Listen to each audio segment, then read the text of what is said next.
Assalamualaikum warahmatullahi wabarakatuh. Perkenalkan nama saya Syalsa Nanda dengan NIM S1 S12302. Pada kesempatan kali ini saya akan menjelaskan mengenai perhitungan manual perseptron baik pelatihan dan pengujiannya. Di mana penjelasan ini tuh merupakan bagian dari topik Artificial Neural Network atau ANN, khususnya tentang bagaimana unit komputasi paling dasar dari neural network, yaitu perseptron, belajar dari data secara manual, langkah demi langkah. Nah, saya akan membawa kita ke semua bersama-sama untuk menghitung sendiri dari awal hingga akhir bagaimana sebuah perseptron itu dilatih dan diuji. Tidak ada yang perlu khawatir karena setiap langkah ini akan saya jelaskan sejelas mungkin. Nah, apa itu perseptron? Jadi sebelum kita mulai berhitung, kita perlu pahami dulu apa sebenarnya perseptron itu. Jadi perseptron itu adalah unit komputasi yang paling dasar di dalam artificial neural network. Jadi bayangkan otak kita itu punya jutaan sel saraf atau neuron. Nah, perseptron ini itu adalah tiruan satu buah neuron tersebut dalam dunia komputer. Nah, kok perseptron sendiri itu bekerja sangat sederhana, mirip seperti cara kita mengambil keputusan sehari-hari. Di sini kita perhatikan ada 4 komponen utamanya. Yang pertama ada input. Jadi input ini adalah nilai-nilai yang kita masukkan ke dalam perseptron, bisa berupa angka 0 atau 1, atau nilai-nilai numerik lainnya. Contohnya, misal apakah cuaca cerah atau apakah saya sudah makan. Nah, ini adalah pertanyaan yang diajukan ke perseptronnya. Kemudian yang kedua adalah bobot. Nah, jadi setiap unit itu punya bobot. Nah, bobot itu menentukan seberapa penting input tersebut dalam pengambilan keputusan. Jika bobotnya besar, berarti input itu sangat berpengaruh. Bobot ini yang akan diperbarui saat proses pelatihan nanti. Kemudian ada penjumlahan. Jadi semua input itu akan dikalikan bobotnya masing-masing lalu dijumlahkan. Hasilnya disebut net input atau Z. Inilah inti dari perhitungan perseptronnya. Kemudian yang keempat adalah fungsi aktivasi. Jadi nilai Z kemudian dilewatkan ke fungsi aktivasi. Di perseptron klasik, fungsi ini adalah step function. Jadi jika Z-nya lebih besar atau sama dengan 0, maka outputnya sama dengan 1. Sedangkan jika Z-nya lebih kecil dari 0, maka outputnya 0. Nah, kemudian kita masuk ke matematikanya. Nah, di sini rumusnya sederhana dan saya akan jelaskan tiap bagiannya. Sini rumus pertamanya itu adalah menghitung net inputnya atau Z-nya. Jadi Z-nya itu sama dengan dalam kurung X1 kali W1 ditambah dalam kurung X2 kali W2 ditambah bias. Artinya itu kita akan kalikan setiap input dengan bobotnya lalu ditambahkan ke semuanya, termasuk nilai biasnya. Kemudian rumus keduanya itu adalah Y itu sama dengan step Z, yaitu 1 jika Z-nya lebih besar daripada 0, atau 0 jika lebih kecil dari 0. Artinya kita lihat nilai Z-nya. Jika Z-nya itu 0 ke atas, berarti outputnya 1. Jika Z-nya negatif, otomatis outputnya 0.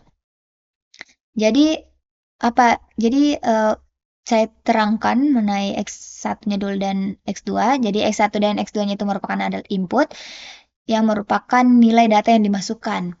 Biasa ada banyak input, tapi contohnya di sini kita memakai 2 input saja. Terus ada W1, W2 yang merupakan nilai bobot, yaitu nilai bobot awal yang biasanya kita set ke 0 atau random kecil. Nilainya akan berubah saat pelatihannya itu sedang berlangsung. Kemudian ada bias. Nah, bias ini adalah konstanta tambahan yang membuat model itu lebih fleksibel. Jadi bayangkan seperti titik awal keputusan. Tanpa bias itu garis pemisah selalu melewati titik nol. Nah, di sini ada juga fungsi step. Jadi outputnya selalu 0 atau 1. Tidak ada nilai di antaranya. Inilah yang membuat perseptron ini cocok untuk klasifikasi biner. Next, nah sekarang kita masuk ke pertanyaannya. Bagaimana perseptron itu belajar? Jawabannya itu ada di perseptron learning rule-nya, yaitu aturan pembaruan bobot. Nah, konsepnya itu sederhana. Jadi jika perseptronnya itu membuat kesalahan prediksi, itu kita hukum dia dengan mengubah bobotnya. Nah, jika prediksinya benar, maka tidak ada yang perlu diubah. Di sini rumus update bobotnya yang pertama, W baru itu sama dengan berarti bobot yang lama sama dengan bobot baru sama dengan bobot lama ditambah N-nya dikali error dikali X. Terus rumus keduanya ada bias yang baru sama dengan bias yang lama ditambah N kali error. Nah, N ini adalah learning rate-nya. Jadi kita gunakan 0,1. Inilah yang mengontrol seberapa besar langkah perubahan bobot. Kalau terlalu besar bisa overshoot, kalau terlalu kecil itu berarti bisa lambat belajar. Kemudian ada error. Jadi itu adalah target prediksi. Error ini itu adalah selisih antara jawaban yang benar, Y yaitu, dan prediksi perseptronnya. Jadi nilainya bisa 0, plus 1, atau min 1. Nah, kalau errornya sama dengan 0, berarti prediksinya benar, berarti bobot tidak perlu diubah. Kalau errornya plus 1, jadi perlu prediksinya terlalu rendah, jadi harusnya itu dia harusnya 1 atau dapat 0. Jadi bobotnya itu perlu dinaikkan. Kalau errornya min 1, berarti prediksinya terlalu tinggi, harusnya 0 dapat 1. Jadi bobotnya itu perlu diturunkan. Nah, sedangkan X-nya itu tadi kan nilai input. Jadi tiap bobot itu diperbarui menggunakan nilai input pasangannya W. Kemudian diupdate pakai X1W2, diupdate pakai X2. Nah, oke, sekarang kita siapkan bahan latihannya. Jadi kita akan gunakan operasi logika N sebagai studi kasusnya. Mengapa N? Karena N ini adalah masalah yang linearly separable. Artinya bisa dipelajari oleh perseptron tunggal.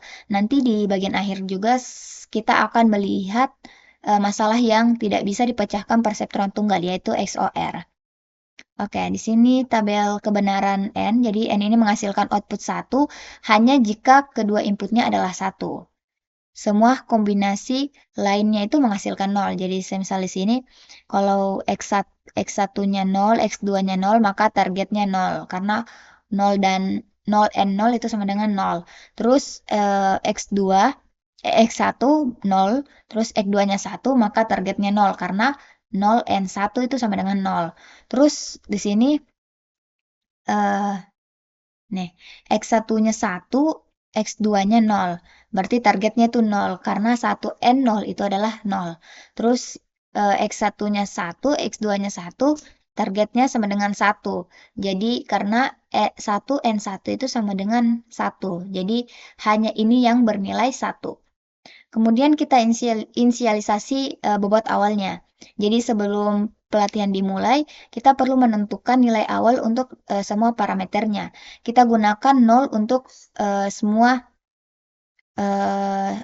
kita gunakan 0 untuk semuanya agar mudah dilacak. Jadi W1-nya 0 W1-nya 0 berarti bobot untuk input pertama, terus ada bobot untuk input keduanya itu 0, terus ada biasnya juga 0, terus N1-nya 0,1 untuk mengontrol kecepatan belajar, dan threshold-nya itu 0 karena batas pengambilan keputusan setiap function. Nah, sekarang kita mulailah proses pelatihannya. Satu putaran penuh melewati semua data yang disebut dengan epoch. Kita mulai dari epoch 1. Jadi data satunya tadi itu adalah X1, X1-nya sama dengan 0, X2-nya sama dengan 0. Targetnya itu tentu 0. Jadi data pertama, kedua inputnya tadi adalah 0 dan jawabannya benar adalah 0. Langkah pertamanya di sini, Z-nya Z-nya itu berarti sama dengan 0 dikali 0,01 dikali ditambah 0,01 ditambah 0,01 sama dengan 0. Karena 0 dikalikan apapun itu hasilnya 0. Jadi kalau ditambah biasnya jadi otomatis Z-nya itu sama 0. Terus langkah kedua kita terapkanlah step function-nya. Jadi Z-nya kan 0 dan 0 itu lebih besar sama dengan 0. Berarti outputnya itu sama dengan 1. Otomatis itu salah. Karena padahal kan tadi targetnya kita adalah 0. Berarti itu salah. Kemudian hitung ketiga kita hitung errornya. Y input outputnya tadi kan 0. Terus sedangkan targetnya kita adalah 1. Jadi 0 kurang 1 berarti min 1. Berarti errornya itu sama dengan min 1. Jadi bobotnya itu harus diturunkan atau dikurangi. Terus langkah keempat kita update lah bobotnya. Jadi W barunya itu 0 ditambah 0,1 dikali min 1 dikali 0 sama dengan 0. Berarti ini. Berarti tidak berubah karena X satunya tetap 0. Terus W2 di sini 0 ditambah 0,1 dikali min 1 dikali 0. Tidak berubah karena X2-nya masih 0. Kemudian biasanya itu 0 ditambah 0,1 dikali min 1. Hasilnya min 1. Berarti biasanya turun. Karena tadi W1W-nya tidak berubah karena X1 dan X2-nya itu bernilai 0. Hanya biaslah yang berubah. Jadi bobot setelah data ke 1 yaitu W-nya itu 0, W2-nya 0, biasnya min 0,1. Oke, kita masuk ke data yang kedua. Jadi input pertama tadi, jadi data kedua ini input pertamanya 0, input keduanya 1. Tapi targetnya itu tetap 0. Jadi bobot yang dipakai adalah bobot hasil updatean tadi. Jadi Z-nya itu sama dengan 0 dikali 0 ditambah 1 dikali 0 ditambah min 1. Jadinya Z-nya itu sama dengan min 1. Kemudian langkah kedua kita terapkan step function-nya.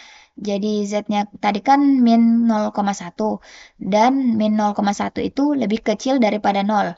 Maka outputnya adalah 0, berarti itu bernilai benar. Terus kita masuk ke langkah ketiga perhitungan nilai errornya.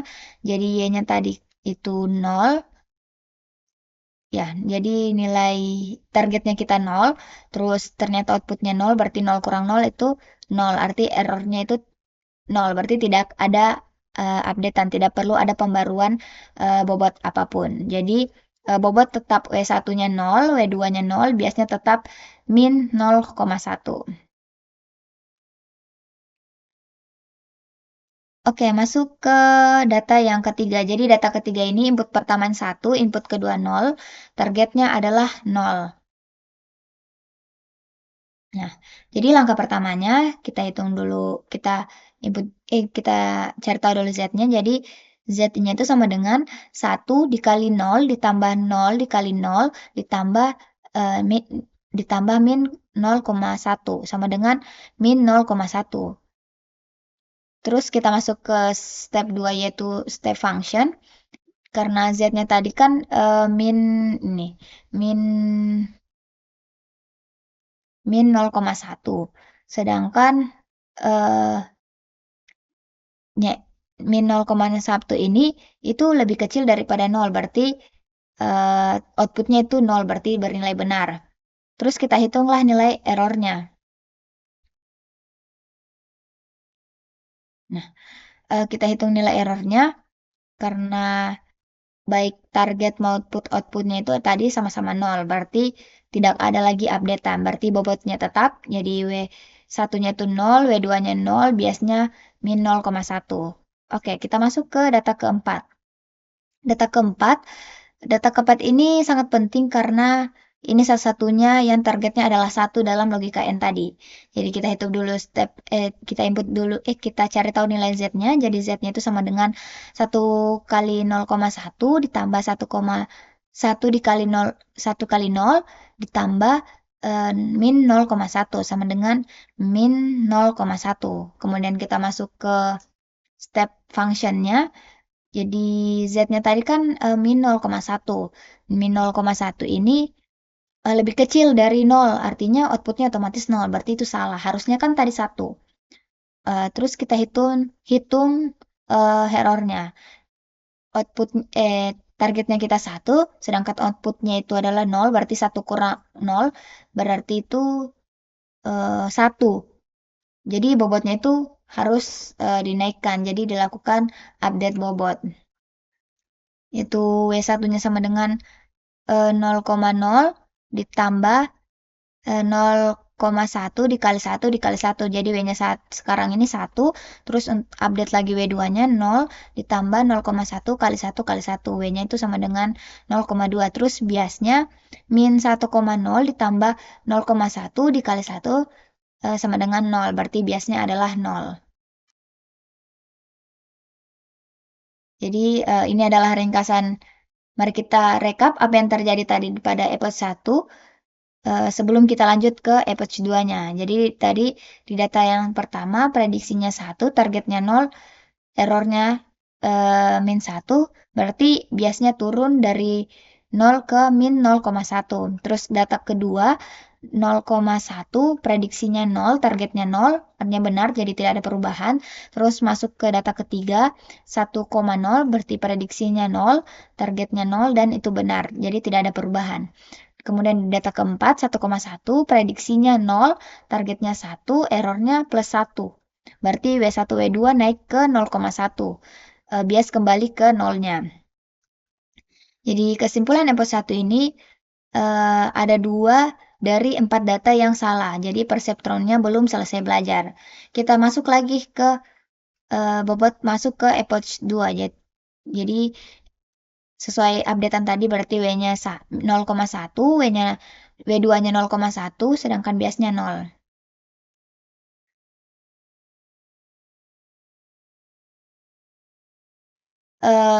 Jadi langsung saja di sini langsung ringkasan proses episode 2-nya.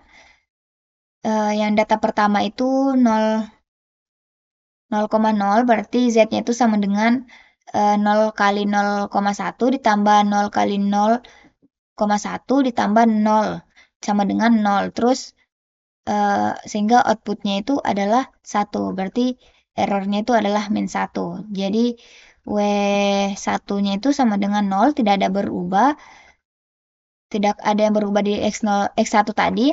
Terus W2-nya itu 0,1, tidak ada berubah di X2-nya, ya sama dengan 0. Terus biasnya itu 0 kurang 0,1, yaitu min 0,1. Kemudian di data 2, nilainya 0,1. Targetnya itu 0. Jadi Z-nya itu sama dengan 0,01 ditambah 1 kali 0,1 ditambah min 0,1. Jadi sama dengan 1. Dengan Y. Kemudian masuk ke step functionnya 1. Kemudian errornya itu adalah min 1. Jadi untuk W1-nya itu 0,1, tidak ada yang berubah di X1-nya. Terus W2-nya itu 0,1 ditambah 0,1 kali min 1 kali 1 sama dengan 0. Biasanya sehingga 0,1 dikurang 0,1 sama dengan 2. Kemudian data kedua, berarti nilai datanya itu 1,0, targetnya adalah 0. Z-nya itu sama dengan 1 dikali 0,1 ditambah 0,0 ditambah min 2 sama dengan 0 sama dengan min 0,1. Dengan step functionnya 0, berarti itu benar. Berarti errornya itu tetap 0. Jadi tidak ada perubahan bobot. Kemudian di data keempat 1,1 targetnya 1. Berarti Z-nya itu sama dengan 1 kali 0,1 ditambah 1 dikali 0 ditambah 0 ditambah min 0,2 min 0,2 sama dengan min 0,1. Dengan step functionnya 0, maka errornya bertambah 1.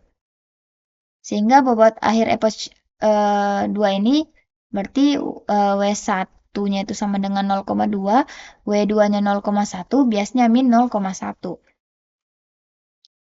Masuk ke epoch 3.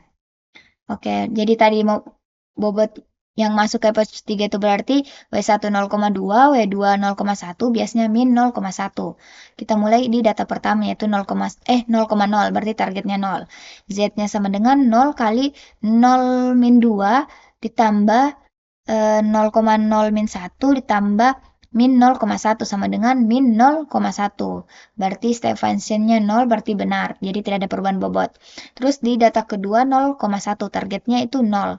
Z-nya sama dengan 0 kali 0 min 2 ditambah 1 kali 0 1 dikali 0 0,1 ditambah min 0,1 sama dengan 0. Berarti step function-nya itu sama dengan 1, berarti error-nya itu sama dengan min 1. Sehingga W1-nya sama dengan 0,2, W2-nya 0,1 dikurang 0,1 berarti 0, dengan biasnya itu adalah min 0,1 dikurang 0,1, berarti min 0,2. Kemudian masuk di data ketiga, datanya itu 1,0, targetnya 0. Jadi Z-nya sama dengan 1 dikali 0,2 ditambah 0,0 ditambah min 0,2 sama dengan 0. Step function-nya sama dengan 1, error-nya minus 1. Jadi W-nya itu 0,2 dikurang 0,1 yaitu 0,1. W2-nya 0,0, biasnya min 0,2 dikurang 0,1 berarti min 0,3. Kemudian masuk ke data keempat, 1,1 berarti targetnya 1. Jadi Z-nya sama dengan 1 kali 0,1 ditambah 0,0 ditambah min 0,3 sama dengan min 0,2. Dengan step function-nya adalah 0, berarti error-nya itu baru tambah 1. Jadi W-nya sekarang itu 0,1 ditambah 0,1 sama dengan 0,2. Terus W2-nya itu 0,1 ditambah 0,0 ditambah 0,1 berarti 0,1. Biasnya min 0,3 ditambah 0,1 artinya min 0,2. Jadi inilah bobot akhir dari epoch 3 yaitu W1-nya itu 0,2, W2-nya 0,1, biasanya itu sama dengan min 0,2. Nah, mengapa ini prosesnya terus berulang? Karena di perseptron itu belajar perlahan. Jadi setiap epoch itu bobot semakin mendekat nilai optimalnya. Prosesnya berhenti ketika semua data bisa diprediksi dengan benar, kondisinya yang disebut dengan konvergen.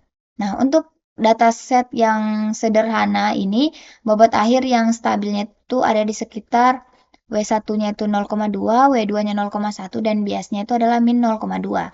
Dengan bobot ini, perseptron memisahkan kelas 0 dan kelas 1 dengan baik. Nah, slide ini merangkumlah seluruh tadi proses pelatihan dari epoch 1 hingga epoch 3 dalam satu tabel besar. Oke, kita lihat sama-sama. Jadi, kolom epoch-nya itu yang menunjukkan putar pelatihan keberapa, kolom datanya itu berarti urutan data dalam tabel kebenaran, terus kolom Z-nya itu adalah hasil perhitungan nilai net, perhitungan net input, kalau kolom Y itu hasil prediksi setelah step function, sedangkan kolom errornya itu adalah selisih target dan prediksi. 0 berarti benar, plus 1 berarti salah. Kemudian ada kolom W1, W2, dan bias, dan bobot yang selalu diupdate. Nah, kalau pola yang bisa kita amati di sini epoch 1 itu kesalahannya ada di data 1 dan data 4, yaitu bobotnya mulai bergerak dari 0. Kemudian di epoch 2 kesalahannya itu ada di data 1, 2, 4 karena bobotnya terus beradaptasi, dan epoch 3 itu kesalahannya di data 2, 3, dan 4 karena bobotnya itu mulai stabil. Nah, meskipun epoch 3 ini masih ada kesalahan, bobot akhir W1 sama dengan 0,2, W2-nya 0,1, dan biasnya min 0,2, itu sudah cukup untuk kita uji di bagian pengujiannya. Nah, di sini kita akan selesai melatih, kan kita tadi sudah selesai melatih perseptronnya, sekarang waktunya menguji hasilnya. Nah, pengujian ini atau testingnya ini adalah proses yang jauh lebih sederhana dari pelatihan kita. Jadi dia hanya melakukan forward pass, yaitu memasukkan input untuk menghitung Z, lalu menerapkan step function. Jadi tidak ada pembaruan bobot sama sekali. Nah, bobot final yang digunakan adalah W1-nya itu ada 0,2, W2-nya 0,1, biasnya min 0,2. Oke, kita ujilah. Uji pertama lah. Jadi X1-nya 0, X2-nya 0, berarti targetnya 0. Berarti Z-nya itu 0 dikali 0,2 ditambah 0,01 ditambah 0,2, berarti 0,2. Dengan step functionnya itu min 2 lebih kecil dari 0, berarti step 0,2-nya itu sama dengan 0, berarti benar karena targetnya 0. Terus kita uji di data kedua, berarti X1, X2-nya 1, berarti targetnya 0. Nah, Z-nya itu 0 kali 0,2 ditambah 1 kali 0,1 ditambah min 0,2 sama dengan min 1. Masuk ke step function, min 0,1, min 0,1 itu lebih kecil daripada 0, maka step 0,1 itu benar. Kemudian masuk ke uji keempat, X1-nya 0, X1-nya 1, X2-nya 0, dengan targetnya ada 0. Sini Z-nya itu sama dengan 1 kali 0,2 ditambah 0,01 ditambah min 0,2 sama dengan 0. Kemudian Y-nya sama dengan Y-nya masuk ke step function, berarti 0 itu lebih besar atau sama dengan 0. Berarti stepnya itu 0-nya itu sama dengan 1. Berarti itu salah. Harusnya kan targetnya tadi 0. Nah, inilah penjelasan Z tepat di 0,0 karena lebih besar daripada 0, itu step function itu menghasilkan 1. Ini adalah kelemahan dari titik batas ambiguitasnya. Oke, masuk ke uji keempat. Berarti X1 dan X2 berarti targetnya 1. Z-nya itu sama dengan 1 kali 0,2 ditambah 1,01 ditambah min 0,2 sama dengan 0,1. Masuk ke step function, karena min 0,1 itu lebih besar daripada, karena dia lebih besar daripada 1, maka dia bernilai benar. Sehingga hasil akurasinya itu 3,4, berarti 75% lah. Nih.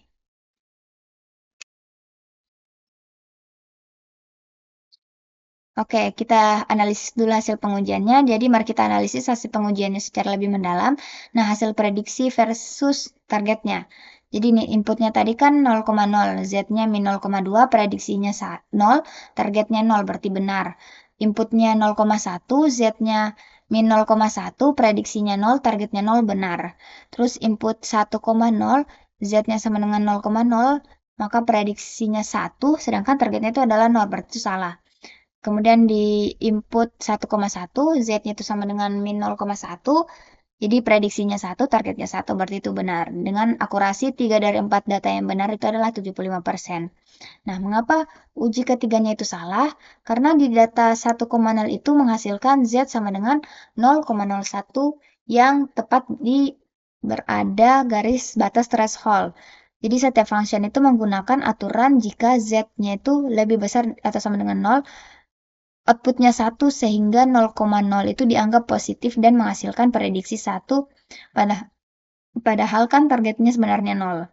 Inilah yang bisa diperbaiki dengan melatih banyak approach agar bobotnya lebih tepat, kemudian memperkecil learning rate-nya untuk presisi yang lebih tinggi, kemudian menggunakan threshold sedikit di atas 0, misalnya 0,05. Nah, apakah 75% itu bagus? Nah, untuk tujuan edukasi dengan 3 approach pelatihannya saja 75% itu sudah cukup baik. Yang penting adalah kita memahami prosesnya bagaimana perseptron itu belajar dari kesalahan dan bagaimana bobotnya itu berubah setiap iterasi. Jadi perseptron ini berhasil membuktikan bahwa ia bisa mempelajari pola N. Nah, satu masalah yang linearly separable. Oke, baik sebelum kita masuk ke bagian input tentang XOR dan MLP, mari kita simpulkan dulu apa yang sudah kita pelajari dari perseptron itu sendiri. Jadi yang pertama, perseptronnya itu adalah unit klasifikasi biner yang paling dasar. Jadi jika ia mengklasifikasikan data berdasarkan white net sum, jadi jika hasil kalkulusnya itu di atas threshold, berarti outputnya 1. Jika di bawah, outputnya 0. Kemudian pelatihan. Nah, proses pelatihan ini berlangsung secara iteratif. Tiap data itu diperiksa satu per satu, kemudian prediksinya dibuat, errornya dihitung, dan bobotnya diperbarui. Satu putaran penuhnya itu disebut dengan epoch. Proses inilah yang diulang sampai perseptronnya itu cukup kuat. Keempat, ada konvergensi atau keterbatasan. Oh, sorry, yang ketiga tadi pengujian. Jadi saat pengujian, jadi kita tidak lagi mengubah bobot. Jadi kita akan hitung Z itu menggunakan bobot final. Lalu terapkan ke step function. Jadi hasilnya adalah prediksi untuk data baru.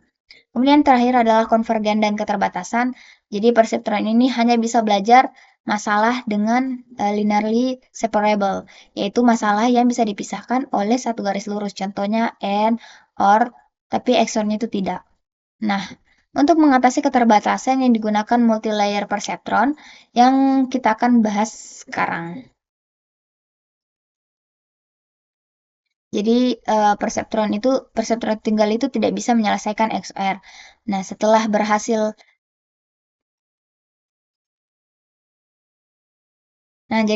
berhasil melewati perseptron untuk N, kita perlu tahu di mana batas kemampuannya.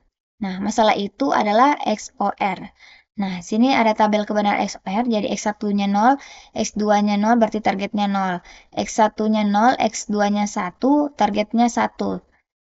Jadi outputnya itu adalah 1. Jadi X-nya 1, X2-nya 0, berarti targetnya 1, maka outputnya nanti 1. Kemudian ada X1-nya 1, X2-nya 1, berarti targetnya adalah 0. Nah, XOR inilah menghasilkan 1 jika salah satu inputnya itu aktif. Tetapi tidak keduanya ini berbeda dengan N-nya, karena keduanya ini harus aktif dan OR-nya itu cukup satu yang aktif. Nah, mengapa perseptronnya itu gagal? Alasan geometriknya karena perseptron ini hanya bisa mengambil satu penuh pemisah. Coba kita gambarkan titik-titik lah XOR di bidang titik 0,1 dan 1,0. Harus di satu sisi, jadi kelasnya itu adalah 1. Kalau titik 0,0 dan 1,1 itu harus di sisi lain, sehingga kelasnya adalah 0. Nah, jadi bahkan kan tadi setelah satu epoch itu masih 3 dari 4 data yang salah dan bobotnya itu tidak bisa menemukan nilai yang memisahkan ke 4 sekaligus.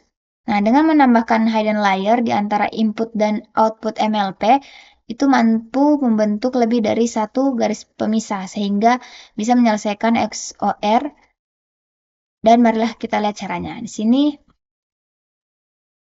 dengan menambahkan hidden layer, yaitu di antara input dan output, MLP itu mampu membentuk lebih dari satu garis pemisah, sehingga bisa menyelesaikan XOR-nya.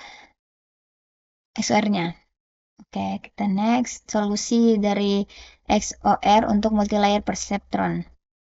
Jadi, MLP ini adalah perseptron yang diperluas dengan satu atau lebih hidden layer. Hidden layer inilah yang memberi kemampuan untuk menyelesaikan masalah non-linear seperti XOR. Kita lihat di situ arsitektur MLP untuk XOR. Jadi kita gunakan arsitektur sederhana yaitu 2 input, 2 hidden neuron dan 1 outputnya. Jadi input layernya itu X1 dan X2, hidden layernya H1 untuk mempelajari N dan H2-nya itu mempelajari OR. Kemudian output layernya itu adalah Y, yaitu menggabungkan logika NOT, N dan OR. Dan OR. Kemudian bobot yang digunakan di sini input ke hidden layer, jadi X1-nya itu sama dengan, jadi X1-nya itu jadi H1 dikali W1.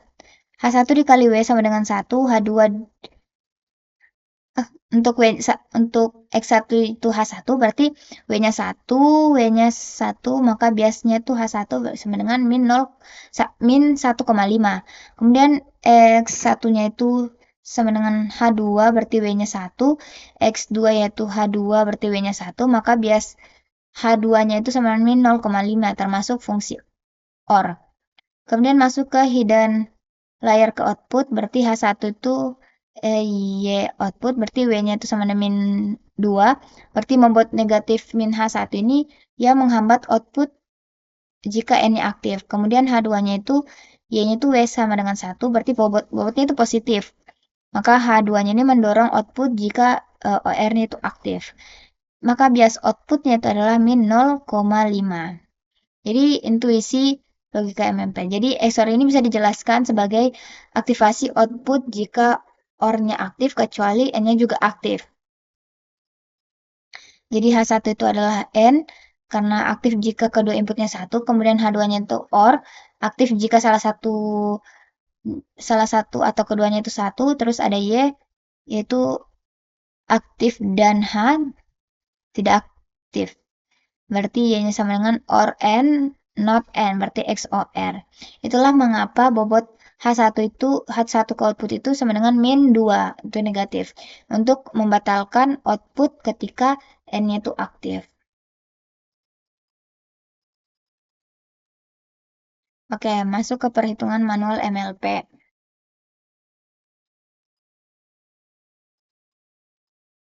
Jadi sekarang kita hitung manual MLP step by step. LP jadi punya dua perhitungan. Dulu hitung hidden layer, baru output layarnya. Jadi bobotnya itu W1 untuk H1 berarti untuk H1-nya yaitu W1 W1,1 W1, oh ya, berarti W-nya itu 1,1, biasnya min 1,5. Sedangkan H2-nya W-nya itu 1,1, biasnya min 0,5. Sedangkan Y-nya itu W-nya itu 2,1, biasnya min 0,5. Oke, kita input dulu 0,01 dengan target XOR-nya itu adalah 0. Inputnya 0, targetnya itu 0. Oke, yang pertama hidden layer. Jadi kita hitung H1 yaitu neuron N. Jadi ZH itu adalah 0,1 ditambah 0,1 ditambah min 1,5, yaitu sama dengan min 1,5. H1 ini berarti stepnya itu adalah min 1,5 sama dengan 0. Nah, yang kemudian yang kedua, jika kedua inputnya ini 0, tidak ada yang aktif, maka H1-nya 0, H2-nya 0. Kemudian masuk ke tahap kedua, output layarnya. Jadi Z out-nya itu 0,2 ditambah 0,1 ditambah 0 tambah min 0,5 sama dengan min 0,5 dengan Y stepnya itu berarti 0 min 0,5 itu sama dengan 0. Prediksinya 0, targetnya 0 berarti benar. Oke, itu perhitungannya sampai ke data terakhir. Ini ada dua input.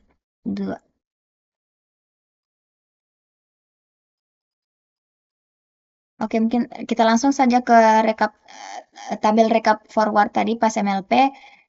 Bisa dilihat semuanya itu benar. Berarti akurasi MLP ini untuk SOR itu 4/4, itu 100%, berarti sempurna. Oke, insight-nya untuk hidden layer-nya itu adalah merupakan kuncinya. Jadi hidden layer ini mengubah ruang tempat data berada, di mana ruang ini di ruang input asli XOR itu tidak bisa dipisahkan dengan satu garis.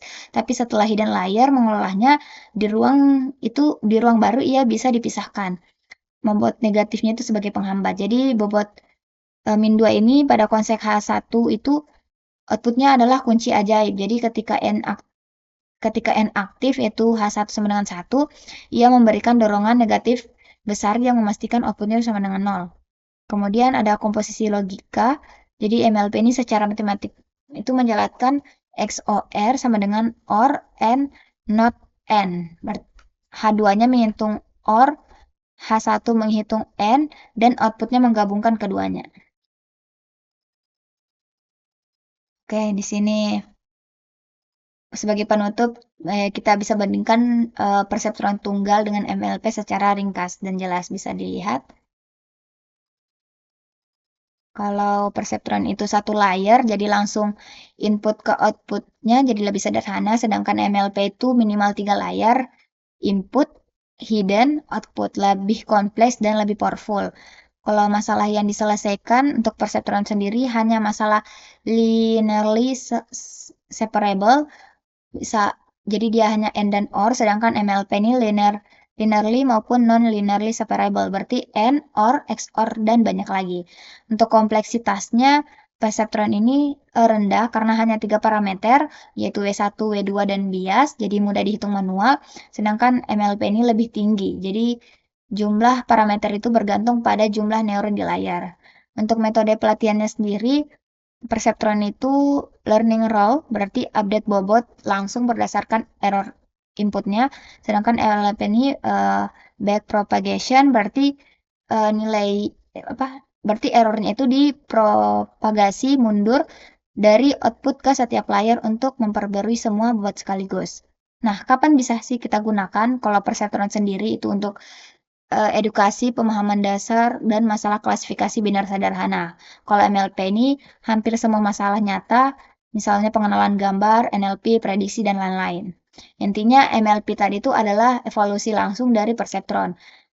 Dengan memahami perseptron itu adalah kunci kita memahami semua neural network modern.